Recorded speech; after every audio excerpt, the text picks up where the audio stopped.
भाई कौन हो सकता है? आप गाय को माता मानते हैं, मैं गाय को माता मानता हूं, तो हम दोनों भाई हो सकते हैं। आप गंगा को माता मानते हैं, मैं गंगा को माता मानता हूं, हम दोनों भाई हो सकते हैं। आप भारत को माता मानते हैं, मैं भारत को माता मानता हूं, हम दोनों भाई हो सकते हैं। लेकिन मैं गाय को माता मानूं और आप गाय को काट के खा जाएं, फिर हम और आप भाई भाई नहीं हो सकते। ये भाई भाई नहीं हो सकता ना।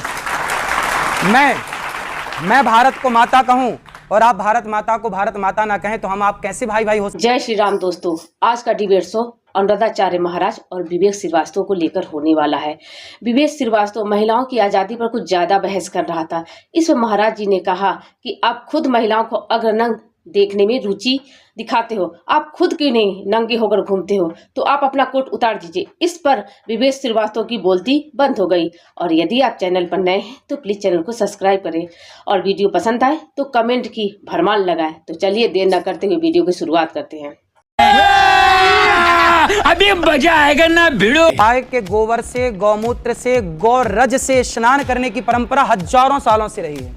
पूछ लीजिए सबसे। आप तो सबको कह रहे हैं ना ऐसे ही करके नहाएं। अरे तो जब परंपरा रही है तो उसमें कोई साइंस रहा होगा। गाय के गोबर में कितना गुण होता है। बिल्ली की पोटी की कॉफी पीने में ऐतराज नहीं है, तो गाय के गोबर से स्नान करने में क्यों ऐतराज है? ये बड़ी अच्छी बात कही आप जी। अब मैं अगले सब पता है, आप छिपा रहे, आप बिल्ली के मामा लगते हैं। अरे एक सेकंड, आप क्या कह रहे हैं? वो बिल्ली की पॉटी नहीं है तो किसकी पॉटी है? वो बिल्ली की पॉटी नहीं है, वो किसी और जानवर की है। वो कॉफी में डालते हैं, उसका जो टेस्ट है उसको कम करने के लिए। आपकी यही तो बात है। आप प्रॉब्लम ये है, वो कह रहे हैं कि मलमूत्र जो है, वो जो मलमूत्र है, वो जो जिसे मलमूत्र कहते हैं, वो बिल्ली का नहीं है, किसी और जानवर का है। क्या सोच है रे तेरी?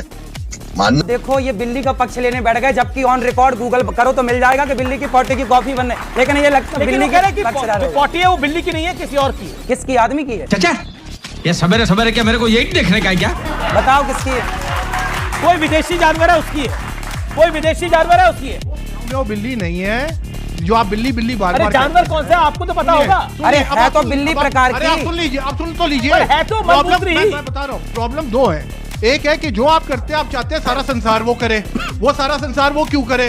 हम टाइम के हिसाब से चलने वाले लोग हैं। मैं माँ बाप को भगवान मानता हूँ, तो मैं चाहता हूँ सब माँ बाप को भगवान माने। जी जी जी, चलिए। जो आप पॉटी की बात कर रहे हैं ना, वो बिल्ली की नहीं है, वो दूसरा जानवर है। और है तो जानवर की है तो जानवर की। वो किसी और यूज पर्पस से होती है और वो बहुत महंगी होती है। इसका ये मतलब नहीं कि लोग गोबर अपने शक्ल पे लगाना शुरू करते हैं। अब सोचिए, ये कह रहे हैं बड़ी महंगी है। ठीक है, आपने बोला। ये कह रहे हैं कि उस जानवर की पोटी बड़ी महंगी होती है, मतलब जानवर की पोटी महंगी है तो उसे पी लेंगे, पर गाय का गोबर लगा नहीं सकते। जब बच्चे कितने अच्छे हैं आप। बच्चे भगवान, हमारे यहाँ बच्चों को भगवान का दर्जा दिया गया। बच्चे भगवान हैं और बच्चे बिल्कुल सच्चे हैं। बच्चे ठाकुर जी और क्या जी। नियंत्रण करने की बात हो रही है, आप कह रहे बच्चा और। अरे भाई कम से कम एक है, एक बच्चे को कहाँ खेलेगा, किसके संग खेलेगा भैया? गजब कर रहे हैं आप भैया। अरे दो, कम से कम 2 बच्चे तो हों कि आपस में भैया खेल लें, साथ में रहें। तो 1 से भले 2, 2 से भले 3। जब भैया लोग हमारे 10-10 बच्चे पैदा करते तो हम 2-4 तो कर ही सकते हैं। ये बड़ी अच्छी बात कही आप।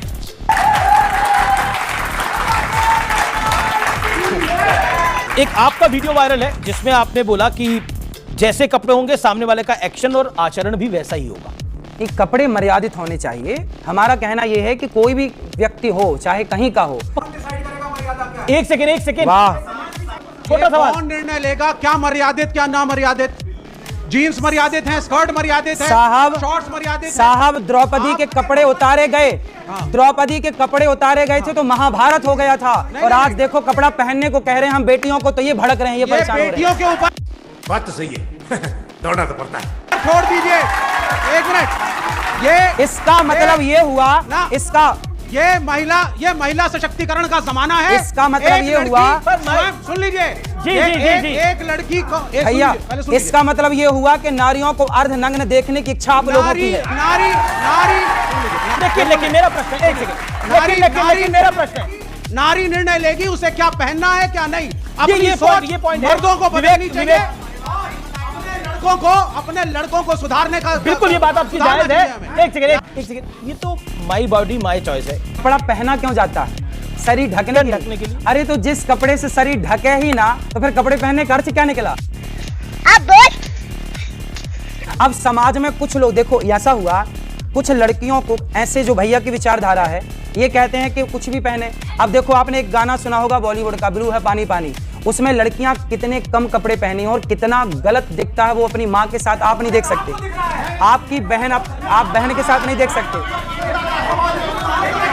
इन लोगों को देखना वही है, इसलिए ये पक्षधर है उनके। चलिए एक हमारा एक रिक्वेस्ट है, कब आप रील से बाहर होगे ताकि आपकी रील लोग जान। जी जी जी, मैं तो रील से अभी भी बाहर हूँ, मैं रील में नहीं, रियल में हूँ जी। आप वृंदावन आइए, गौरी गोपाल आश्रम को रियल में अपनी आंखों से देखेंगे तो आपको सब पता लग जाएगा कि ये क्या रील आप बनाते हैं या बन जाती है?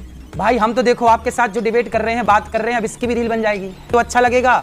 अच्छा देखने वाला अच्छा बना लेगा, बुरा देखने वाला इसी। मैं ये कहना चाहता हूँ, जैसा कि भैया, विवेक भैया नाम है ना जी, विवेक भैया ने कहा कि नारियों को अपनी स्वतंत्रता है कपड़ा पहनने की। देखिए, आपकी अपनी बिल्कुल विचारधारा है, आपकी अपनी विचारधारा, बच्चों की अपनी, और मेरी मानसिकता क्या कहती है। छोटी सी बात समझिएगा, कुछ लोगों ने नारियों को भड़का दिया और कह दिया कि यार क्या रखा है इतने सारे कपड़े पहनने में, क्योंकि उन लोगों के अंदर नारियों को निर्वस्त्र देखने की कामना थी।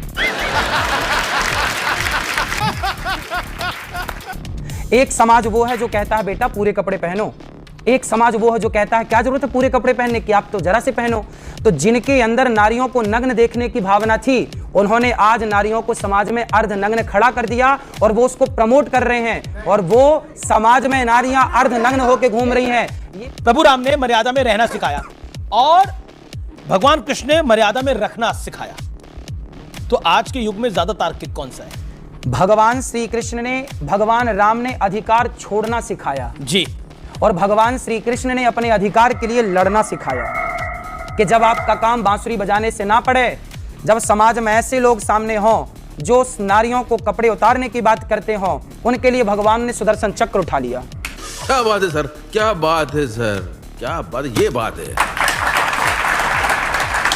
यदि दुशासन जैसे लोग ना होते समाज में, तो क्या भगवान श्री कृष्ण को बांसुरी से सुदर्शन की ओर बढ़ना पड़ता? तो समाज जब अपना रास्ता भटक जाती है तो भटका हुआ समाज बांसुरी से नहीं समझता, फिर सुदर्शन चक्र उठाना पड़ता है। महाराज जी, मैं कोई व्यक्तिगत आपके खिलाफ नहीं हूं, आप बहुत अच्छे व्यक्ति हैं, बहुत अच्छा बोल रहे हैं, और मैं पहले भी आपसे चर्चा कर चुका हूं, लेकिन हमें अपने इतिहास को बदलना होगा अगर उसमें गलतियां हैं, जिससे भारत आगे बढ़ सके, और वो तब बदले। सुनिए, इतिहास को बदलने की बात कर रहे हैं। मैं इसके इतिहास को बदल रहा हूं। मंदिरों में दलितों की एंट्री नहीं होती थी, सब जगह बिहारी जी में कोई मना ही नहीं। स्वामी विवेकानंद ने कहा है कि मुझे दुख है कि हिंदू धर्म इस पे जाके बॉयल डाउन कर चुका है, क्या खाओ क्या ना खाओ, और किसको छुओ किसको ना छुओ। अनटचेबिलिटी रही है इस मुल्क में। पहले आप बताइए किस इतिहास को बदलने की आप बात कर रहे हैं, किस इतिहास की? नहीं, देखिए, किस इतिहास की? अगर आप इस बात को नकारेंगे, आप ठीक कह रहे हैं, अगर आप नकारेंगे कि दलितों के साथ कभी अत्याचार नहीं हुआ, तो ये गलत। अरे राम ने माता शबरी को गले लगाया। अभी बता है भाई, अभी बता है, अभी तूने गाड़ में उंगली किया ना, अभी बता है। आज के 2 साल पुराना मेरा ही बयान है, एक लौता। मैंने एक बड़े मंच से कहा और अपने हर मंच से हर बार कहता हूं, हर कथा में यह बात कहता हूं कि हमारे यहाँ ब्राह्मण, क्षत्रिय, वैश्य और शूद्र, हम चारों एक पिता की संतान हैं। हमारे यहाँ भगवान नारायण के मुख से ब्राह्मणों से मुखमासिद बाहु राजन्यः कृतः ऊरु तदस्य जदवैश्यः पदभ्यांग शूद्रो अजायत। भगवान नारायण, श्रीमन नारायण के मुख से ब्राह्मण, भुजाओं से क्षत्रिय, जंघाओं से वैश्य और चरणों से शूद्र। जब एक पिता की संतान है तो फिर हमारे यहाँ छुआछूत कभी था ही नहीं। अंग्रेजों ने, मुगलों ने ये फूट डालो शासन करो की नीति भेजी है और ये डाली है, हमारे यहाँ नहीं था। यदि हमारे यहाँ छुआछूत होता तो भगवान राम शबरी के घर ना जाते और भगवान राम निषाद राज को गले ना लगाते। ये बड़ी अच्छी बात कही आप। भाई कौन हो सकता है? आप गाय को माता मानते हैं, मैं गाय को माता मानता हूं, तो हम दोनों भाई हो सकते हैं। आप गंगा को माता मानते हैं, मैं गंगा को माता मानता हूं, हम दोनों भाई हो सकते हैं। आप भारत को माता मानते हैं, मैं भारत को माता मानता हूं, हम दोनों भाई हो सकते हैं। लेकिन मैं गाय को माता मानूं और आप गाय को काट के खा जाएं, फिर हम और आप भाई भाई नहीं हो सकते। ये भाई भाई नहीं हो सकता ना। मैं भारत को माता कहूं और आप भारत माता को भारत माता ना कहें, तो हम आप कैसे भाई भाई हो? क्या बात है सर, क्या बात है सर, क्या बात, ये बात है। अगर आपको हमारी वीडियो पसंद आए तो लाइक, शेयर, सब्सक्राइब जरूर करते हैं। मिलते हैं नेक्स्ट वीडियो में, तब तक के लिए वंदे मातरम।